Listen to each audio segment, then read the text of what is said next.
Media మిత్రులు మీరందరూ ఒకటి గమనించాలి. రోడ్లపైన పోలీసుల సంఖ్య తగ్గింది. పోలీసులు పెద్ద కంపట్ల, పరదాలు లేవు. ఎవరంటే వాళ్ళు ప్రశాంతంగా రావచ్చు. ఆయన ఒక పులివెందుల ఎమ్మెల్యేగా ఆయనకి హక్కులు ఉన్నాయి.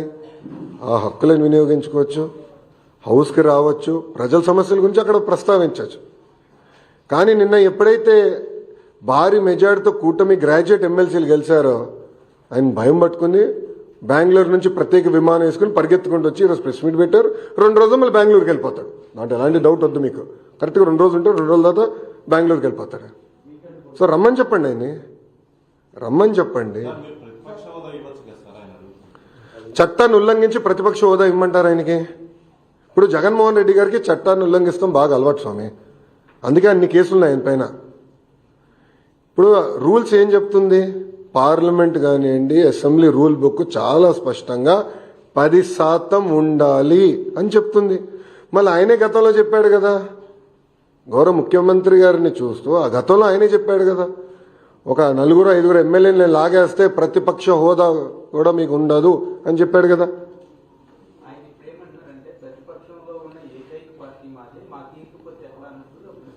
రమ్మని చెప్పండి సార్. ఐ థింక్ రోల్ 11 వాళ్ళకి కేటాయించాం. రోల్ 11లో కరెక్ట్గా 11 మంది కూర్చోవచ్చు. రమ్మని చెప్పండి, చర్చిద్దాం. వాళ్ళకున్న సంఖ్య ప్రకారం, అంటే ప్రజలు నిర్ణయించిన సంఖ్య ప్రకారం టైం వస్తుంది అని మాట్లాడచ్చు. ఎవరు మాట్లాడొద్దన్నారు? ఈరోజు ప్రతి సభ్యుడికి స్పీకర్ గారు మైక్ ఇస్తున్నారు, డిప్యూటీ స్పీకర్ గారు మైక్ ఇస్తున్నారు.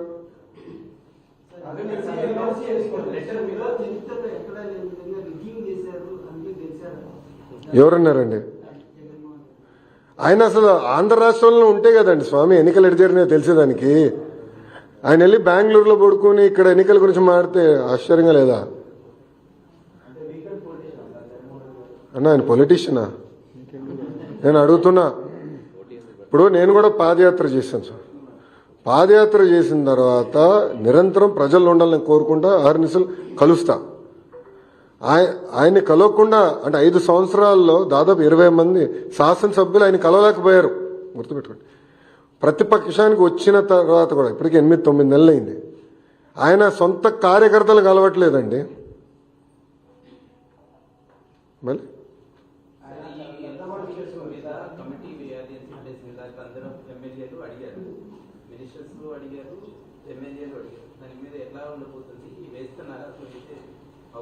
అది స్పీకర్ గారు ఇవ్వాల్సిన డైరెక్షన్. స్పీకర్ గారు ఇవ్వాల్సిన డైరెక్షన్ గురించి నేను మాట్లాడకూడదు. స్పీకర్ గారు ఏ నిర్ణయం తీసుకున్నా ప్రభుత్వం దానికి కట్టుబడి.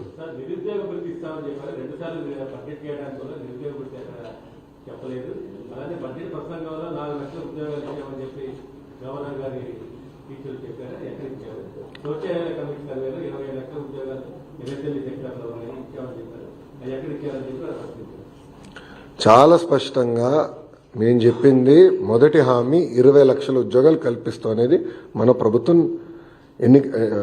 అధికారంలో రాకుండా ముందు ఇచ్చిన హామీ. మీరు నా స్పీచ్ కూడా చూడండి. బోత్ ప్రైవేట్ ప్రభుత్వం కలిపి 20 లక్షల ఉద్యోగాలు కల్పిస్తామని మేము చెప్పాం. మీరు చూస్తే ఇప్పటికీ 6 లక్షల కోట్ల పెట్టుబడికి మేము ఒప్పందాలు కుదిరించుకున్నాం. అవన్నీ ఇప్పుడు గ్రౌండింగ్ అవుతున్నాయి. తద్వారా 4 లక్షల మంది యువతకి ఉద్యోగాలు కల్పిస్తామని మేము చెప్పాము. అది స్పీచ్లో ఉంది. మొన్న కూడా కౌన్సిల్లో నేను చూపించానండి. ఇప్పుడు ఒక సూటిగా ఆయన ప్రశ్నిస్తున్న 5 సంవత్సరాల్లో మీరు తీసుకొచ్చిన కంపెనీలు ఎన్ని? ఆయనే సమాధానం చెప్పమనండి. ఎంతమందికి ఆయన ఉద్యోగాలు కల్పించాడు? ఆయనే సమాధానం చెప్పమనండి. ఎందుకు ఈ గోలంతా? చెప్పుకునే స్థాయి ఒక్క కంపెనీ తీసుకొచ్చాడు ఆయన? ఎక్కడ స్వామి 40 లక్షల మందికి ఉద్యోగాలు కల్పిస్తే అసలు నిరుద్యోగుల సమస్య ఎందుకుంటుంది? ఎక్కడ కల్పించాడు? ఎవరు కల్పించాడు? ఆయన బ్రేక్ డౌన్ ఇమ్మని చెప్పండి. అది చెప్పకుండా గాలికి వచ్చే లెక్కలు చెప్తే ఎట్లండి?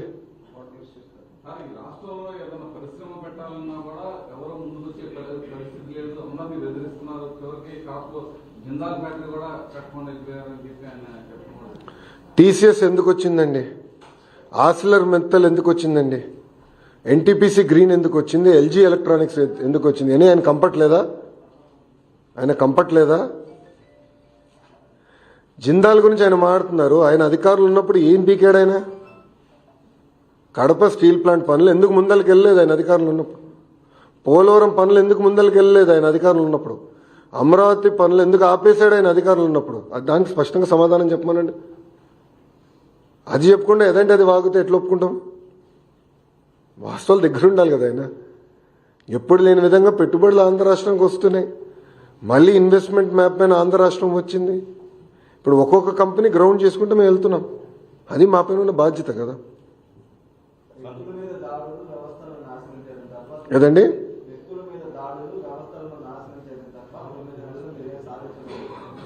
ఏ వ్యవస్థను నాశనం చేశాం మేము? సూటిగా జగన్మోహన్ రెడ్డి గారిని ప్రశ్నిస్తున్నా. ఏ వ్యక్తి పైన మేము దాడి చేశాం? జగన్మోహన్ రెడ్డి గారు ఈరోజు ఆంధ్ర రాష్ట్రంలో ఎక్కడికంటే అక్కడ తిరుగుతున్నాడు కదా. ఇప్పుడు 2-3 సార్లు బయటకు వచ్చారు, ప్రశాంతంగా వెళ్తున్నారు కదా. ఆయన గేటుకి మేము తాడు కట్టలేదే, ఆయన వెళ్తున్న వాహనాలపైన చెప్పులు మేము వేయలేదే. ఆనాడు చంద్రబాబు నాయుడు గారు పల్నాడు ప్రాంతానికి వెళ్ళాలంటే గేట్కి తాడు కట్టారండి. అంతేకాకుండా ఏకంగా అమరావతిని సందర్శించేదానికి మేమందరం బస్సులో వెళ్తుంటే వైకాపా కార్యకర్త చెప్పు ఆ బస్ పైన ఇసిరేశాడు. అప్పుడున్న డీజీ ఏమన్నాడండి? ప్రజాస్వామ్యంలో ఎక్స్ప్రెషన్ అంటే ఇది ఫ్రీడమ్ ఆఫ్ ఎక్స్ప్రెషన్ అంటే చూడండి ఏ స్థాయికి వెళ్ళారు. వాళ్ళు తప్పులు గతంలో చేశారు, దానికి వాళ్ళు చిక్కుంటున్నారు. దానికి మేమేం చేయగలుగుతాం? చట్టం దాని పని చేసుకుంటూ వెళ్తుంది.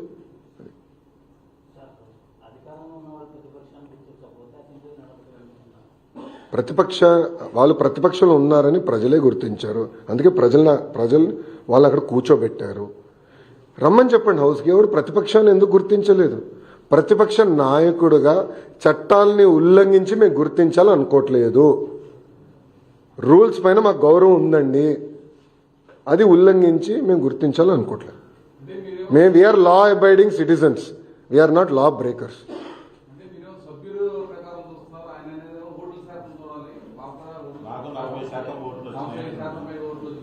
మా రూల్ బుక్ ఏమంటుందండి? ఇప్పుడు ఇదే అంటే జగన్మోహన్ రెడ్డి గారు ఛాన్స్ ఇస్తే prevention of money laundering act తీసేస్తాడు.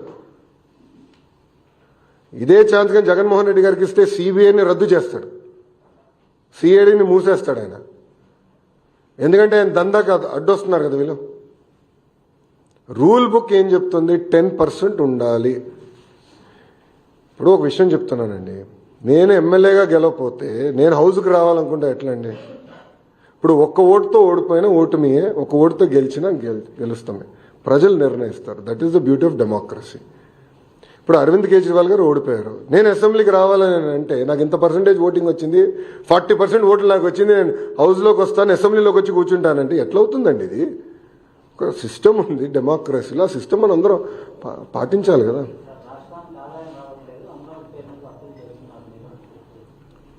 రాష్ట్రానికి ఆదాయం రావట్లేదని ఆయనకి ఎవరు చెప్పారండి? ఏ కళలు కంటున్నాడు ఆయన? ఏ ఆత్మ చెప్పిందమ్మా? ఎందుకంటే ఆయనకు ఆత్మలతో మాడతాం బాగా ఇష్టం స్వామి. రాత్రి ఒక ఆత్మతో మాడతాడు, పొద్దున ఒక నిర్ణయం తీసుకుంటాడు.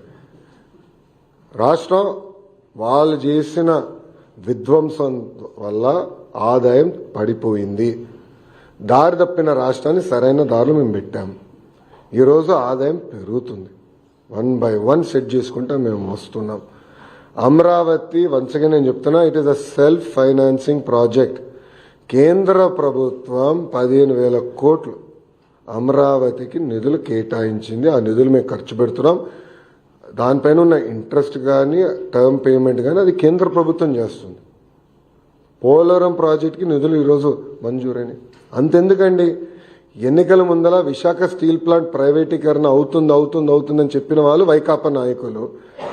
ఈరోజు కూటమి ప్రభుత్వం కలిసికట్టుగా పోరాడి విశాఖ స్టీల్ ప్లాంట్ని ప్రైవేటీకరణ జరగకుండా చేసుకున్నాం. అది మాకున్న చిత్తశుద్ధి. 13,000 కోట్ల రూపాయలండి. కేంద్ర ప్రభుత్వం 11,000 కోట్ల రూపాయలు, రాష్ట్ర ప్రభుత్వం సుమారుగా 2,800 కోట్ల రూపాయలు. రెండు జోడించుకుని విశాఖ ఉక్కుని మేము కాపాడుకున్నాం. అది దాని గురించి మాట్లాడమనండి.